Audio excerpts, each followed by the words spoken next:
In the early hours of July 31st on 2018, a young man would call emergency services to let them know that he had murdered his mother and his stepfather by repeatedly stabbing them to death. Not only that, 5 days previously, he had slit his girlfriend's throat.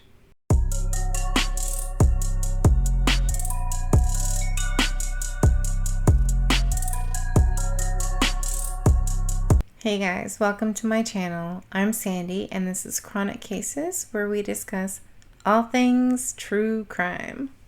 Just want to give a quick disclaimer. This video is for educational and entertainment purposes only. I mean, no disrespect to anyone that I talk about in this video.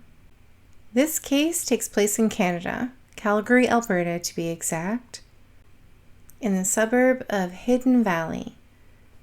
This case is about Dustin Duthie and the horrors that took place over a 5-day-long period. 25-year-old Dustin came from a pretty big family. His mother, Sean, had remarried, and his name was Alan. Including Dustin, there were 4 children in total between Sean and Alan. It's said that Dustin's biological father had left his mother, Sean, when he was at the age of 3. However, his stepfather, Alan, stepped right up to another man's plate and filled that role. As I said, Dustin had 3 siblings, but he was very close to his brother, Adam. Dustin was said to be quiet and quite shy and extremely intelligent. However, as Dustin got older, things started to change, behavioral-wise. As Dustin grew up, he started to become much more argumentative, and eventually, this led to physical altercations with the family. This kind of became routine for Dustin. At the age of 16, he actually ended up getting arrested. And this seemed to be something that he quite enjoyed. He liked the attention that he was getting. He had broken into his school, vandalized it, smashed a bunch of vending machines with a golf club, destroyed the vice principal's office. It didn't seem to hold him back any. He was quite enjoying this newfound hobby. If you're enjoying the content, please feel free to give it a big thumbs up, like, subscribe, turn on that notification bell so you don't miss any upcoming content. His parents kind of knew that he needed some kind of anger management course, something to help him with these outbursts. So they enrolled him in boxing, hoping that that would kind of be like a distressor. His parents were really hoping that this would help control his anger issues. As Dustin grew up, he met Taylor Toller, who he just fell head over heels for, completely infatuated. It's said that Taylor was cheerful and bubbly and extremely thoughtful. She was warm and caring, and that's why she was going to enter into the hospitality field. She tried on that hat for a little bit, and then she went into childcare, which was more suited to her big, huge heart. It's unfortunate, however, Dustin's personality was polar opposite of Taylor's. It's said that they had a really turbulent relationship. Things were always up and down, fighting, arguing, eventually getting physical. We're talking years here, and when I say he got physical, he didn't get physical with Taylor right away. He got physical with his stepfather, Alan, and with his brother, Adam. He started punching them and just acting out. Just complete rage. Compulsive. It was around this time that they figured out that he was using steroids at the gym. Dustin really wanted to bulk up. He had done all the protein diets, so he thought the best way to go now, steroids. Everyone around him begged him to just stop using them and get some help. Dustin didn't want to listen. It got to the point where his stepfather was in the garage working on a vehicle, and Dustin picked up a metal pipe and struck him with it. It was pretty much arguments all the time at this point, until one night when his stepfather, Alan, said enough is enough. It's time to go. Dustin pulled a Dustin usual and stormed out of the house. But just before he left that door, he turned, whipped his head around, looked his family in the eye and said, "You guys will get what's coming to you." That's when everything came to a screeching halt on July 31st of 2018. Everything changed in an instant. A partially intoxicated Dustin Duthie would then call police. This is what Dustin had to say to emergency services. Calgary Police, what is the address of your emergency? Oh, it is 2000 Apple Village Court, Northeast. Okay, and for verification, can you repeat that address for me? 2000 Apple Village Court, Northeast. Okay, and is there a unit number as well, or is that the whole address? Well, I mean, I'd like to be up at a certain unit, but I can't get through the second door. Okay. And what's the phone number you're calling from? The phone number I'm calling from is 403-466-2549. Thank you, and your last name? My last name is Duthie, D-U-T-H-I-E. And first name? Dustin. Thanks, Dustin. Yeah, tell me exactly what happened, Dustin. I murdered my girlfriend in this apartment last week, and I murdered my parents this morning, and that is where I'm going to end it. And what was the last part? And I murdered my parents this morning in their own home. Okay, and you're there right now? No, I'm at my girlfriend's apartment. At 2000 Apple Village? Yeah. Okay. Any weapons involved or mentioned there? I do have a weapon on me. What do you have on you? A knife. Any other weapons? That is all. And I got a bottle of whiskey, but that's about it. And are you and everyone else safe right now? Everyone else is safe, yep. Where did this happen this morning? This morning, it happened at 10130 Hidden Valley Drive, Northwest.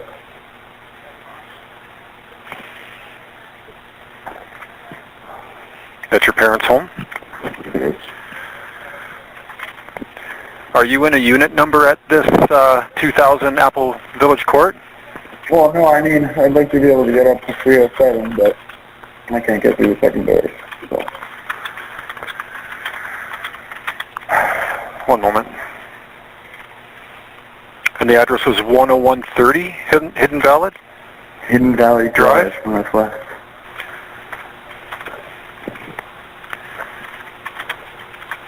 And where exactly are you standing right now? I'm sitting in the middle of the two doors in the back. 2 doors at the back of the building? Yeah, and my father's vehicle, one of my dogs is in the car. He's going to hit him. Good boy. Okay. And just so we know it's you when we pull up, are you a white male? Yep. And you say you have a knife on you? Mm-hmm. What type of knife is it? Not sure exactly what type of knife it is, but it's a 6-inch blade. Okay, just stay with me here. Where is the knife in your hands or in your pocket?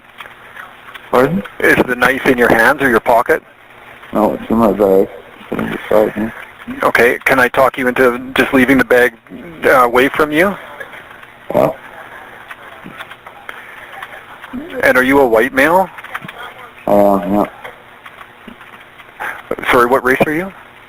I'm white. Oh, white male, sorry, okay. And how old are you, sir? 25. 25. How tall? 5'10". Okay, and slim, medium, or heavy build? Medium. Okay, and what color hair? Well, it was brown until I fucking shaved it off this morning, so. Okay, do you have a hat on? Not anymore.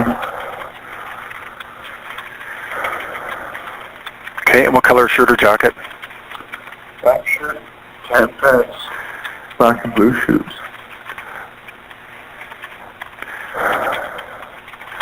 Okay, and sorry, can you say what color top again? The phone kind of cut out. Black. Black top, shirt? Yeah. Okay. Okay, keep me on the phone here. Okay, and have you been drinking today? Other than a couple of shots that I just had, no. Where's your girlfriend right now, up in 307? I don't know. You're trying to go and see her?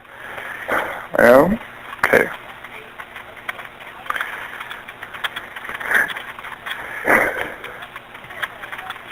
Okay, just keep me on the phone. You're doing well. And you just couldn't get in to go up there, I guess, then, eh? Oh. Okay, I want you to tell me what happened, okay? On what day? What happened this morning? Morning? To be quite honest, I'm not exactly sure. I don't know why I did it. What I did. And what did you do? I killed both of my parents.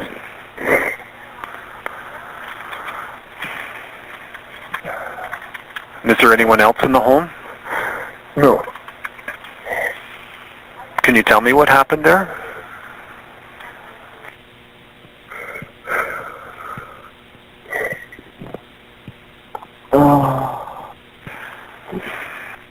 Not over the phone.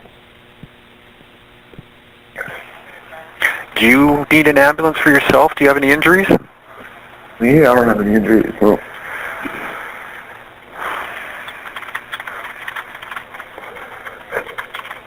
So what happened there this morning? I stabbed both of my parents to death.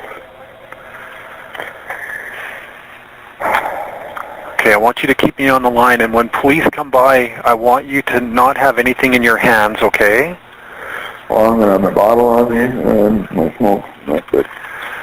Okay, and the bag with the knife in it, can you please leave that behind when police get there and just come out and talk to them? Yeah. Can somebody take me upstairs so I can say goodbye? Okay. And you'll only have your phone and smokes? And my bottle. Okay.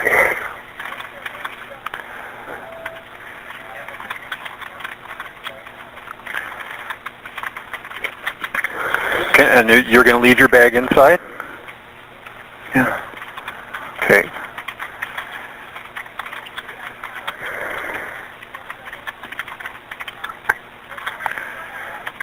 Yeah, please don't walk out with that, because they will want to, help you and help maybe get you Nobody up there. can help me. Not even fucking God himself. Okay, now let me know when you see the officers there, okay? Because they'll want to come and see you and talk to you. So please let me know when they're there, and we'll have you come out the door with nothing in your hands if you can. If you want to keep me on the phone, let me know when you're going out, though, please. Already outside. And you're still at the back? You're still in the back of the building? Mm-hmm. Okay. As you hear on the call, he's not intoxicated. He's had a couple of shots. Dustin did later state in his confession that he had his hands around her throat. He slit her throat around 3 o'clock in the morning, and she passed away at 5 in the morning. Dustin then tucked Taylor into bed 2 hours after the murder, went home to his parents' house, acted as if nothing happened, and then 5 days later, he would then stab them to death. Dustin's girlfriend of 5 years is now missing. People began to search for Taylor, and Dustin claimed that he knew nothing about it, that he had heard from her 3 days previously. At this point, Dustin's parents are questioning him hard, and panic starts to set in. In Dustin's mind, the only way to get his parents to stop asking questions about Taylor is to get rid of them. And he actually contemplated this, a little back and forth. Okay. Dustin stabbed his mother 6 times, and then he dragged her body through the kitchen and tried to hide her. Dustin then stabbed his stepfather, Alan, 8 times. Then he went into the bathroom and decided he was going to shave his head. So it kind of seems like he's looking for some kind of disguise to book it. And instead, he goes back to Taylor's apartment, forgetting the fob to get inside, trying to get up into her apartment. Again, I think to say goodbye to her and to take his own life. Let me know your thoughts on what you think about this case. Do you think that it was going to be a murder-suicide? Originally, Dustin had shaved his head taken his stepfather's car. So he's in disguise, he has a vehicle, he's on the move, and then he ends up back at his girlfriend Taylor's apartment. But because he can't get in, he's sitting outside with his whiskey, smoking his cigarettes, and he finally decides to call 911. According to the investigation, Taylor was murdered in the early hours of July 26, 2018. Caught on surveillance cameras were the two entering and exiting the apartment multiple times, sometimes holding hands. The two surveillance images released to the public show one of Taylor returning to her apartment in tears. And just hours later, at 5:15 in the morning, Dustin was seen on the camera leaving with a mattress box. The box, along with a big black bag, was later retrieved from his vehicle. Inside the box was a bloody towel, which was later confirmed to belong to his girlfriend, Taylor. 5 days later, after his arrest, Dustin had to be placed on suicide watch at the hospital he was being detained at. Later, it would be confirmed that he was fit to stand trial. The most crucial piece of evidence in this case that went to trial was actually discovered by Dustin's brother David in the back of their father's car. It was a note that was ripped up into like tiny itty bitty pieces and for some reason stuck to electric tape and rolled into a ball. Luckily, someone was able to piece all this back together, and what it showed was Dustin's disturbing confession. In Dustin's written confession, he admitted that he wanted to know what it felt like for cold steel to run through human flesh, and felt the urge to feel the soul of another human being leave their body. In 2018, 27-year-old Dustin Duthie would plead guilty to second-degree murder for Taylor Toller and his mother Sean, and then he would plead guilty to first-degree murder for his stepfather, Alan. This is one of the cases that keeps you up at night. What creates a serial killer? It seems in this case that he didn't want to kill his parents, but they kind of made him feel like he didn't have a choice. I can see why there would be sympathy for Dustin. You can tell something's wrong. At the same time, you're feeling way more sympathy for the victims and their families. It could have just been rage from the steroids, and that is so unfortunate. I guess the odd part to me is where Dustin tucked his girlfriend into bed after murdering her. Is he showing remorse? House tonight, a Calgary man who admitted to killing his girlfriend, his mom, and his stepfather in 2018 has now learned his fate. 27-year-old Dustin Duthie was sentenced to life in prison without a chance of parole for 35 years. Kathy Lee is at the courthouse tonight. And Kathy, you spoke to family members of the victims, and this is the decision they were hoping for. Yes, Tara, the family says that the judge's decision was fair and it's what they wanted. They say that there is a sense of relief now knowing that the man who killed the people they loved is now behind bars. As for justice, Taylor Toller's aunt Kim says it's hard to determine right now if the sentence brings justice, as it will never bring back her niece or the other two victims. However, Kim says at least they can finally move on and heal. Last month, Duthie pleaded guilty to the second-degree murders of his girlfriend, Taylor Toller, and his mom, Sean Boschek, and first-degree murder of his stepfather, Alan Penny-Legion. Duthie slit Toller's throat in 2018 and left her body. 5 days later, he fatally stabbed his mom and stepfather. The judge handing down the sentence took into consideration Duthie's guilty plea, expression of remorse, and his absence of an adult criminal record, but also his cold, methodical approach to the killings, including the attempts to cover them up. Now, the gallery was packed today, Tara, with family and friends of the victims. They say the judge's decision brings them some closure. It brought a lot of closure, I think, to both families, but it helped me with a lot of things that I was hoping for in this.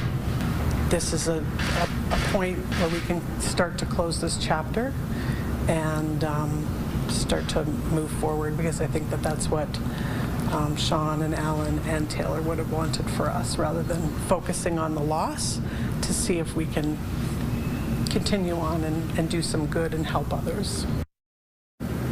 Tara, Taylor's aunt says they are now focusing their energy on kindness, on strength, and on helping others, which Kim says really embodied the person that Taylor was. So as a family, they've set up the Taylor Memorial Fund, which is going to help combat domestic and intimate partner violence, and people can go to taylortollerfund.org for more information. That dispatcher, amazing job. Honestly, to keep someone like that in that state of mind, calm, when in my mind, listening to the tape, I'm thinking he wants to get back up into that apartment to say goodbye to his girlfriend one last time, just like he said on the call. But he also has that knife with him. So was he going up there to say goodbye to her and then end his own life? Did the dispatcher save his life? I think so. I think that because he couldn't get in, and that dispatcher answered the call, kept him calm, was able to get police to the scene. In all reality, I think at least one life was saved. And that would be Dustin's. Thanks for watching, guys. I hope you enjoyed. And if you did, please give it a big thumbs up. And if you're enjoying the content, please feel free to subscribe. And if you want to watch another video, here you go. Take care of yourselves, and I'll see you in the next one. Peace.